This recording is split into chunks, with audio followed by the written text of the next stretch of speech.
Ross is still in Atlanta, in Georgia, hanging out with his family. He got to go cheer on his sister to play soccer. He did. He posted about it on the KLRC Morning Show Facebook page. Yeah, he's so proud. Proud big brother. He is. So sweet. We miss him, but we'll have him back with us next week. And then we may not be saying the same thing. Just saying. So, what does that say? Absence makes... Yeah, okay, that's at least for now. He does provide some good opportunities for an ab workout with how hard he makes us laugh. We do miss him. We really do. Aww. So we're going to be... But we're glad he gets to hang out with his family. So it's been a minute. Yes. So, okay. Speaking of hanging out with people... We get to hang out with Dr. Rosemary today. All the wisdom. She is the executive director at the John Brown University Center for Healthy Relationships. She always has a good take on relationships. And I think today we're talking endings. Mm-hmm. Like, nobody likes to talk about endings. No, it is true. And some of them, like, they're coming. Yeah. Graduations. Yes. Or even things that are new beginnings, like weddings. Like, hey, what we knew, that's ending. Yeah. Now that's changing. Jobs, all those kind of things. So we're going to get some help. Yes. And some hope today, too. Coming up. The KLRC Morning Show. 90.9 KLRC. Ready for some good news? We are too. Here's your positive difference story of the day. So, for 33 years, David White has been in education. 15 of those years, the last 15, he was an elementary school principal, which is pretty awesome. Yes. And he's pretty good at it. In fact, he was named the principal of the year one year for the entire Atlanta school district. So he's been doing this for a while, and he's really good at it. Aww. And he hit 58 years old.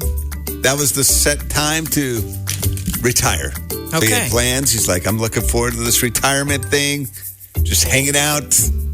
Loving life. Everything's going to be great. Then he told CBS News, I thought it'd be blissful and joyful. Instead, I'm just hanging out with my cat. And I'm a little bit lonely. Aww. But he couldn't go back to the school. They had already hired a new principal. Right. But then he saw they had a opening posted for a site manager. Okay. So he applied. He turned in his resume. Nice. Probably a bit overqualified in some ways. Sure. Other ways. And I mean, clearly he must be good at like fixing stuff and cleaning stuff too. He got the job. Nice. Which kudos to the new principal. I could see how somebody might be a little like, do we want to bring this person back in? Like, I filled his role. Yes, right. Like what I'm Instead doing? of like, what a cool thing to have his experience to come alongside. And it turns out they've got a great working relationship. And David says this is way better than being home with the cat and lonely. In fact, he's spending his time now around the kids that he loves, helping clean floors, clean gutters, fix stuff. And he's learning something he said he already knew. He said, I knew that every job was important, but now I really know it, that every job matters. And I can't help but think, like, the example of, like, humility that he's teaching the children. Yes. Like, you can go from being the principal, right, like the top person in the hierarchy, to someone who's cleaning, fixing things. And it's not any different than Jesus. Like, our God, who also washed people's feet. That's really good. That is our positive difference story of the day. Real people, real life. The KLRC Morning Show. 90.9 KLRC. Ron Deal was on and was sharing a little bit about the family life blended. Yeah, thing. Yes. that piece that we do. But his content today was around sometimes when you're angry or you're really upset, that could be as an adult, like a teenager. Sometimes that's just like sadness. You know, like I see you're really upset, but are you sad about something too? Yeah. And so y'all have heard me talk for the past few weeks. Like I've been working on like my emotions and trying to like rein in my anger. And what does that come from? Where does that come from? Where is it? What's it doing? Yeah. Listening to my body. So last night we've been having pretty good conversations after school and been doing pretty good about regulating the emotions. Yeah. But I wasted all of my positive energy pretty quickly after school yesterday. Mama was running on empty. I get it. You know, like I rewarded them for having good days at school and things were great. And then we watched a movie and then it was just downhill from there. And so I got angry. Yeah. And I got to a point where I was like, you know what? Get your clothes, go downstairs, go get ready. I'll see you tomorrow. And then my 6-year-old's like, well, will you read me a story? I was like, why would I do that? Like, why do you think I should read you a story? And he's like, I don't know. I was like, okay, go get ready, do what I've asked, and then maybe you'll think about that and come up with an answer. Okay, yeah. So by the time he did, I was already in bed. I was tired and I was really sad because we had just had this nasty argument right before bed. Right, and went from a great day, or Yes. felt like a great day to, yeah. And now I'm like, great, he's not going to sleep well. He's not going to have a good day tomorrow. So here I am, like, blaming myself for how the things that haven't yet happened. And so he eventually comes back up, and I'm already in bed. Lights are off, and he's like, Mama, you shouldn't read me a story because I wasn't obeying you. That's what he said. That's what he said. Like, well, this is true. That's right. And he's like, I'm sorry. And I was like, no, I'm sorry. Because as the adult, I should be able to regulate my emotions a little better. Wow. He's like, but I shouldn't be as mean either. So he owned some of it. He did. I mean, 6 years old. That's pretty legit. It was so sweet. I ended up in tears. Wow. But it was just like it's not my fault, it's your fault. It's both of us. We both have things that we could work on. But as the adult, I just feel like I should have more responsibility in how I'm regulating my emotions, and I didn't do a really good job of that.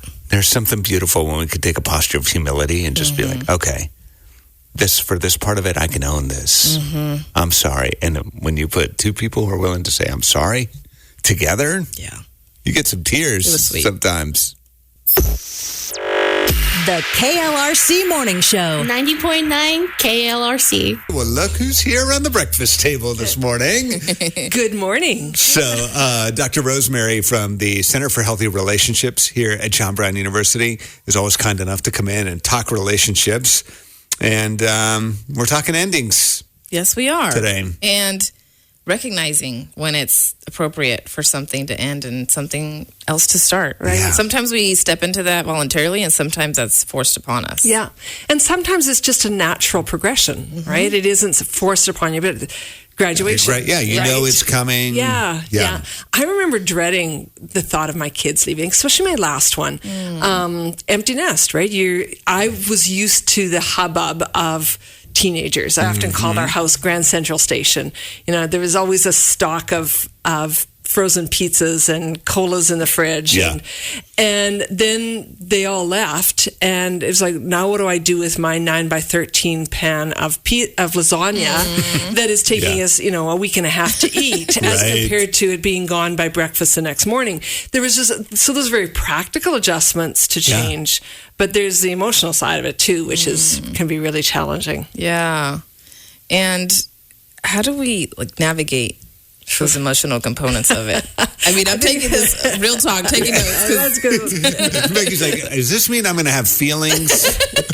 Let's get out our emotions wheel at this Right. point. We have Okay? been talking about this thing. Yeah.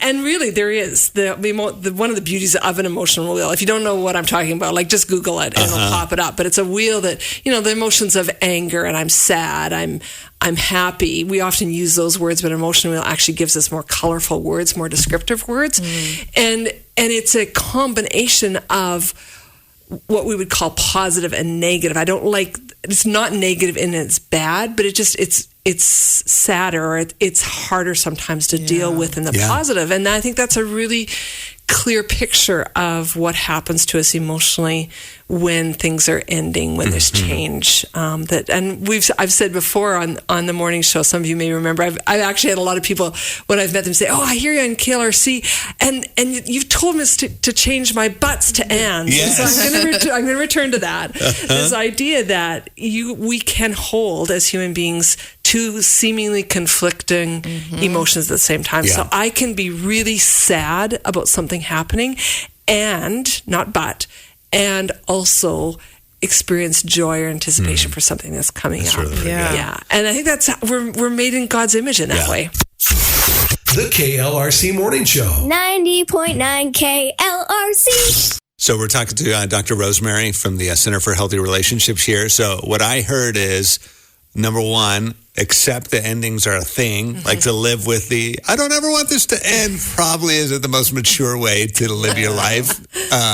And accept that they can be hard. There's a lot of emotions and good, positive feelings and broken or sad or even angry feelings that can come all at the same time.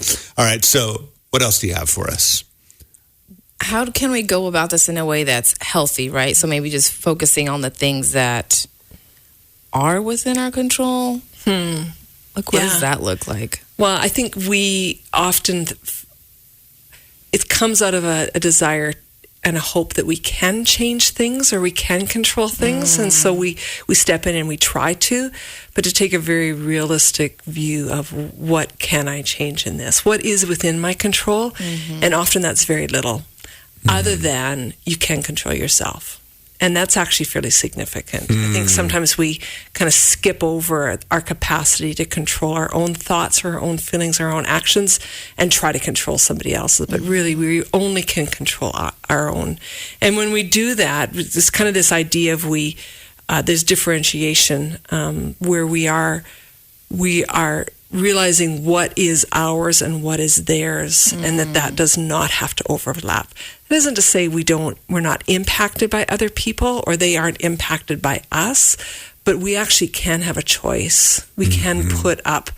There is a natural barrier that's there, and we can actually strengthen that or we can take it down. And health actually comes when we can be control. We have self-control without trying to control others in that. And I think as parents, as we think about, kind of along the theme of graduation and our kids leaving, that's actually a very natural maturation. It's a good thing that they are emotionally, physically, spiritually healthy enough to leave the nest, as they say.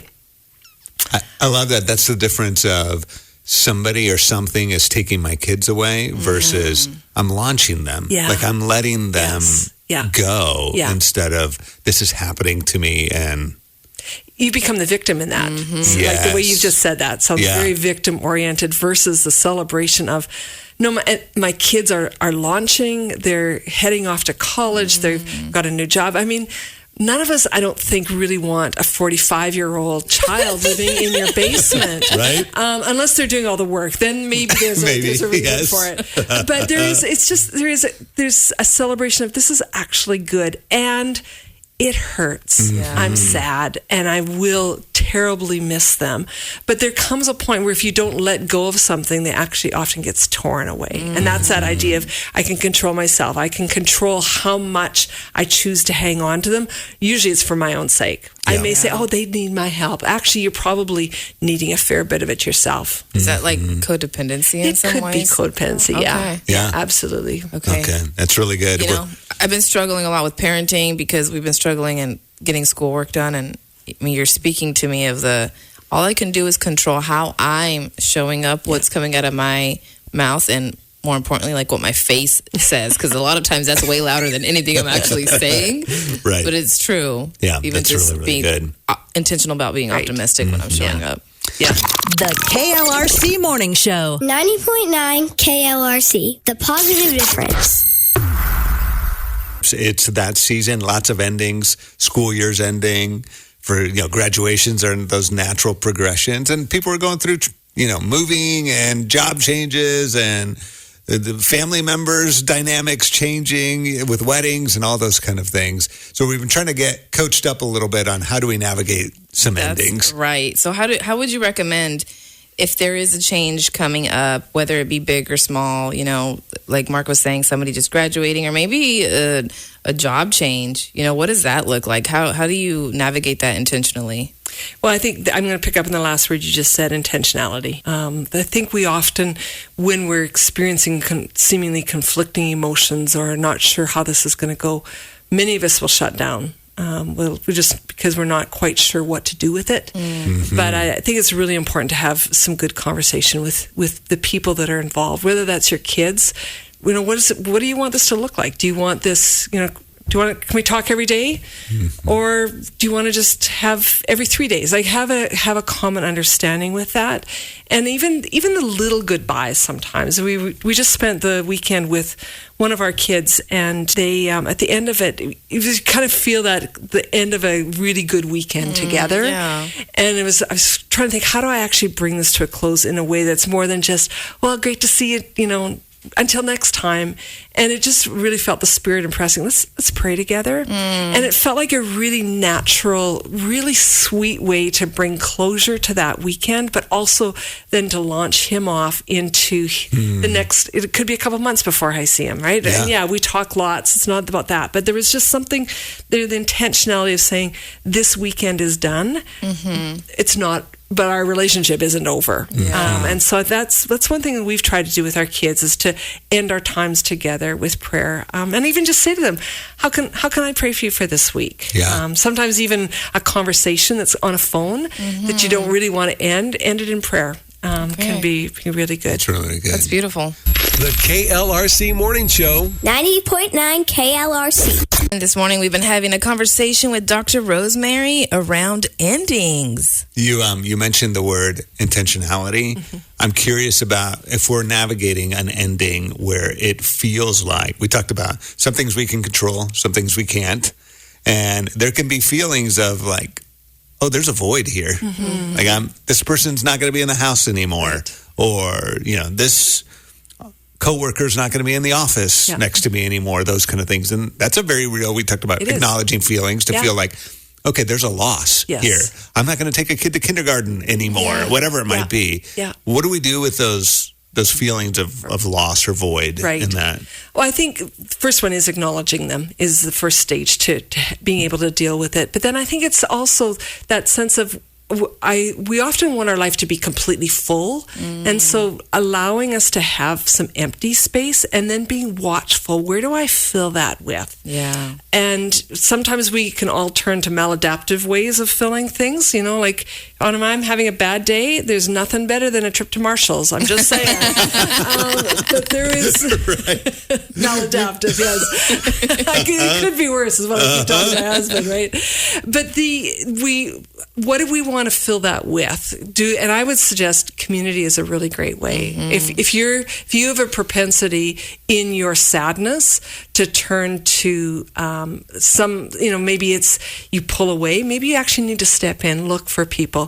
If you are leaving a job, let's say, that you're not going to be able to keep all those old relationships. It's impossible because, for one, you've got to kind of start with new people, but don't drop everybody off, because then you kind of have nobody. It becomes this almost like as the cup drops, as there's more people coming into your life in a change, you are going to need to drop some off. But it's kind of an interesting way to balance that. And whether if you're moving to a new city, a new location, that has to happen as well. You keep some of your old, but it's a natural progression of change that you're going to lose some, but you're also going to gain them. And that's just it's a challenge, right? You're losing the kindergarten run, but you're gaining something else when you take them to elementary school. So keeping those two together. All right, we're trying to put this to practice because we get real world experience here. A month ago when we talked about, hey, we should talk about endings. It'll be graduation season or whatever. What we didn't know is, and one of the endings is going to be, we're not going to have Dr. Rosemary here to be able to hang out. So, first of all, thank you for serving, 4 years here at John Brown so amazing. Faithfully. And you were presented an opportunity to go back to Canada.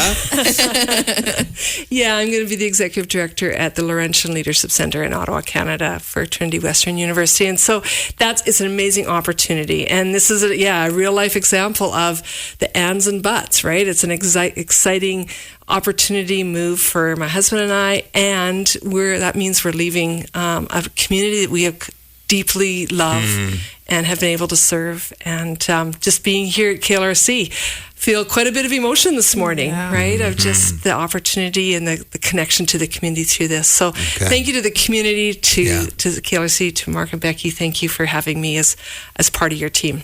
So grateful. We've loved it. And we wish you the best. I'm going to go eat some donuts now. I might head to Marshall. KLRC Morning Show. 90.9 KLRC. The positive difference. Happy birthday! Let's go! 1, 2, 3, go! HPPYBRTXDAY. Hey! Pretty good. Happy birthday. That's pretty good. Yep. All right, it's time for the Marketplace Grill Birthday Bash. We love celebrating you, our KLRC family. It is Thursday, May the 21st. Happy birthday today to Sheila Goins in Jay, Oklahoma. Happy 6th birthday to our sweet friend Judah Estes here in Siloam Springs. And Lucas Harris turning 12 today in Rogers. Jacob King turning 5 in Bentonville. Kathy Hernandez, 18 today in Gentry. Brent Coran has a birthday in Bentonville. And Justin Whale in Siloam Springs. And Cheyenne Everett turning 20 in Rogers. All right, so the randomizers picked out a winner for us. And the winner is Kathy Hernandez in Gentry. Happy birthday. Happy birthday, Kathy. 90.9